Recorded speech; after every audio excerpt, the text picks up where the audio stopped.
guys! So I thought today it was time for another mommy topic video. Today I wanted to talk about a couple of things that I actually never sat down and made a whole video about, and that is postpartum baby blues and also why I didn't eat my placenta, because I said I was going to eat my placenta, so what happened with that? I never really clearly elaborated on that topic. So I think first of all we will start with the placenta, about what sort of happened with that, and then we'll move into the baby blues because there's not really a whole lot to say when it comes to the placenta thing. So basically I had pretty much planned on eating my placenta since the very beginning. I didn't really start getting on top of how I was going to go about eating my placenta until like the last couple weeks. I was really irresponsible. The way that I really wanted to do it was to encapsulate it, so basically give my placenta to a professional and they would wash it and dry it up in a little dehydrator and then put it into little pills. That's how I wanted to do it. But in Germany, that just seems to be not like in trend like it is in America. I feel like right now placenta encapsulation is becoming kind of a good business for a lot of midwives right now. But yeah, so I couldn't find anybody. I had contacted the Apotheke, which is like the German pharmacy. It's kind of like, it's a little bit more, I don't know, it's just like a big pharmacy here. I can't really give it a comparison in America because there doesn't really seem to be like a big, just solemnly pharmacy. I guess you can kind of compare it to something like Walgreens or something. So anyways, I contacted the Apotheke and they told me that what they could do is make like a homeopathy pill drop with my placenta, and that was not something I was interested in at all. It was like some sort of weird thing where they just take a very small amount of my placenta and add it with like alcohol. That just wasn't the same thing as what I was looking for, because I was researching all the benefits of eating your placenta and a lot of people were saying that it really helps with the baby blues and it's just something that most mammals do, so why don't we do it too kind of situation. I don't even really remember all of my research that much anymore. So yeah, I couldn't find anybody to encapsulate it, so I started considering deep freezing it and putting it into smoothies. Our freezer is literally like this big. Like, we have the smallest little fridge in our kitchen and we don't have any big freezer. We also don't really have like anything to deep freeze it in, so I had this idea I would just give it to hubby's parents because they have a really big deep freezer at home, but they weren't really into the idea of taking my placenta after I had given birth. And my midwife, she wanted me to just eat it raw. She said just take a little piece after the birth. She's like, I've eaten somebody else's placenta. She's actually eaten a little piece of somebody else's placenta raw before, and so I was given the opportunity to eat my own placenta. She cut me a piece, but I could not do it. Like, I was like, I can't do it. I mean, for God's sakes, I'm a vegetarian. I'm not gonna sit there and eat some bloody piece of flesh. It's just nasty. So I did not go down that route, and I just ended up not doing anything with my placenta. We just kind of tossed it, to be honest. Like, it was just, you know, just like what normal people do with their placenta. I know, I'm not saying that people who eat their placenta are abnormal, because I was considering it. It's just, you know, what most people do is they just don't want to even look at the placenta. So alright, so that's why I didn't eat my placenta. I don't know, I might consider, you know, really trying to get somebody to encapsulate it next time, but I'm not really regretting the fact that I didn't all that much second time around. I think the reason why I wanted to eat my placenta so bad this time is because of people saying that it helps so much with the baby blues, and for people who had postpartum depression, it really helped keep postpartum depression away, or at least it minimized it. I never had any severe postpartum depression, but I would say I was pretty borderline, and so would two of my midwives. They weren't as concerned about my psychological state. This was with Olivia, just because of hormone irregularity or just sort of it being a genetic thing for me. They were more just worried because they knew that I had a lot on my shoulders and that things were just not going well at all. I was having baby blues, probably a little worse than most people did. I mean, it depends on your situation, but I did have really bad baby blues, and a lot of people in the comment section would even say in a few of my videos that they were genuinely worried that I actually had postpartum depression. But I said, you know, I was being on top of it. I was talking with my midwives about it, and they really weren't that concerned about me. So that's one of the main reasons I wanted to eat my placenta, is because I thought that it would help keep that away. But honestly, like the second time around when I had Leia, I had very small amount of baby blues, and it wasn't even baby blues. Like I wasn't depressed at all. I didn't feel sad. I didn't feel weary. I just felt emotional. Like I just felt really like I wanted to cry about everything I wanted to like cry about.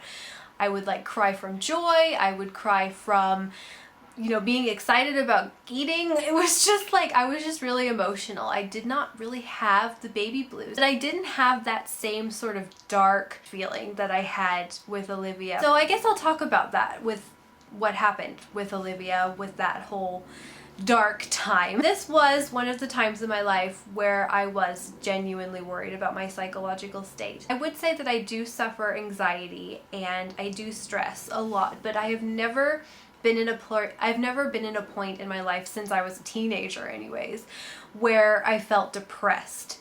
And that's why I talked to my midwives about if I had postpartum depression or not. So for me, even though my midwives didn't see my situation as being such a, I guess, advanced depression, for me it was, because I had never experienced anything like that. So with Olivia, after she was born, I had that euphoria, I had that baby bliss, I had just so much joy and so much happiness, and I was so grateful for her. I loved her so much. But there came a point with the breastfeeding in particular where she wouldn't latch and she was just screaming like I had never heard any newborn baby scream before. When she would get upset, it would just freak me out, to be honest. Like it would just really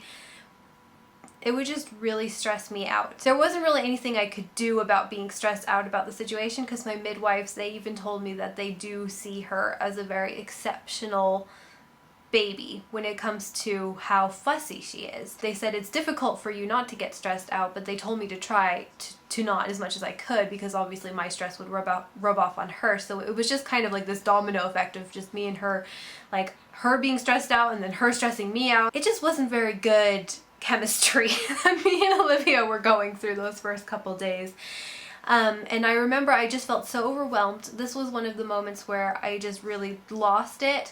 Hubby's parents came to see her for the first time, and it wasn't their fault at all that, you know, we were going through this hard time, but it was just at that time we also found out at the same time my midwife came over, and she said that Olivia had dropped more weight than they would like to see. And we were trying to latch her and she was screaming, and I just like broke down into tears, and I was just hysterical, and I just had never felt so helpless in my entire life, especially when a professional midwife told me that, yeah, she's got a very bad temper. I've never seen a baby have a temper like this, like such a small baby. So I just felt helpless. Ever since that day, every single time I tried to get her to latch, it just was horrible. So we ended up pumping and spoon feeding her for a couple of days. And it was working. My milk was coming in really, really well. My midwives were really happy with it. It's just that feeding her was just so depressing. Like I was connected to a breast pump instead of having this, you know, normal moment with my baby. Instead of having like this beautiful breastfeeding experience, even though it's usually quite painful, it's still so much better to have the baby at the boob than to be attached to a breast pump. So I was just really depressed, feeling like a cow basically, you know, pumping milk for my baby, and then my husband and I, like him kind of holding her head and me feeding her the milk that way. It was very stressful, and there were times where I would heat up the milk and then I was so tired I would just like drop it or like spill it into the boiling water. I just remember having this huge meltdown. It even actually made Olivia, this little newborn baby who was just not a newborn at all, she was like a 6-month-old, but like she just was like staring at me with like these big eyes and looked really concerned, which was just alarming to me of such a small child to be that alert. But I just completely lost it at that point. I was totally out of it. And there was a point where I remember brushing my teeth and just looking out the window and thinking, I wish things could go back to the way it was. And that was just so, and now looking back at that, that's just really hard for me to imagine being in that state, because obviously now that we're past that stage, like I would never ever want to go back to a time without Olivia. Like she's just the best, most amazing person, and we're so happy to have her part of our family. And it's just, I was in that sort of state that I just did want things to go back to the way that they were, because I was so much happier before she was born, and I wasn't sleep deprived, and I didn't have all these crazy mommy hormones going on, and it was just a very, very challenging and hard situation. So things started getting a little bit better once we got her attached to the nipple shield. At least she was at my breast. I did experience slight waves of depression during the letdown of Olivia's milk. I think it was just from being scarred from having to use a breast pump for the first week or something like that. That was horrible. Maybe it wasn't a week, it was probably a little less than a week, but I was still really scarred from it. So after that, I had another kind of depressed time around 3 months, when she turned 3 months, and that was just because we were having such a hard time taking her places, because she hated her stroller, she hated the car, she didn't want to take a pacifier, she would just scream, scream, scream, she didn't like being carried, she would just scream, scream, scream, scream a lot during the day, and we knew when to expect it, so we became very notable about her and her fussiness, so we kind of knew, like, oh, it's just embarrassing to take her out. But definitely making that push, even if you do have a fussy baby, don't feel ashamed to go out. Obviously it's a lot more challenging when you have an unconsolable baby, or a baby that's really hard to soothe to bring out, but once we did, it really helped me. I think that was really what had me down, was just being stuck inside all the time. But that's as good as I can remember that time with Olivia and the stressfulness. And you know, there were definitely moments of light. That's what kept us going. She did have really nice moments as well, and she was very funny, and she was incredibly fascinating as a newborn. She was really strong and very intelligent, and just very alert, so that was definitely very fun to see for sure. And she was very, very cute. I'm pretty sure that you guys can remember Olivia with the big eyes. Just absolutely gorgeous baby. Now on to if there was any baby blues with Leia. Like I said, there really wasn't. I already kind of talked about the very little bit of things that happened. I think it's just, it really depends on how well things go with breastfeeding. I feel like breastfeeding is nature's cure for these postpartum issues, like these hormonal issues, at least for me anyways. And the baby eating and feeding and sleeping and just, you know, doing normal things that little newborn babies do is really just so magical. And I really felt like I got to experience like having a newborn baby the second time. The first time I felt like I just gave birth to like this tiny little 6-month-old cranky pants. You know, it was really, really exhausting. So that's pretty much all I have to say about postpartum baby blues and why I didn't eat my placenta. I think a lot of you guys were really curious to hear about that. Know that baby blues is totally normal. If you do think that you are suffering from postpartum depression, definitely talk to your midwife or health practitioner. It's very important that you get help. Even if it's like just very extreme baby blues, definitely make sure you're communicating very openly with your midwife or your doctor or whoever, you know, your husband, your partner. Make sure that you're communicating. That's very important, because being a mom is not easy, regardless of how easy or hard your child is, especially if you're a first-time mom. So definitely be open and communicate with people. That's my biggest tip I can give new moms, is to just be willing to accept help. I was one of those women who just kind of wanted to jump back into the saddle and start going for jogs, like, you know, weeks after I gave birth. But be very easy on yourself is what I'm saying as well. You did just have a baby, and your body did just go through a heck of a lot. So I hope you guys really found this video helpful. There will probably be another vlog tomorrow, so I'm gonna go, and I hope you guys have a good day, and I'll talk to you in my next one. Bye!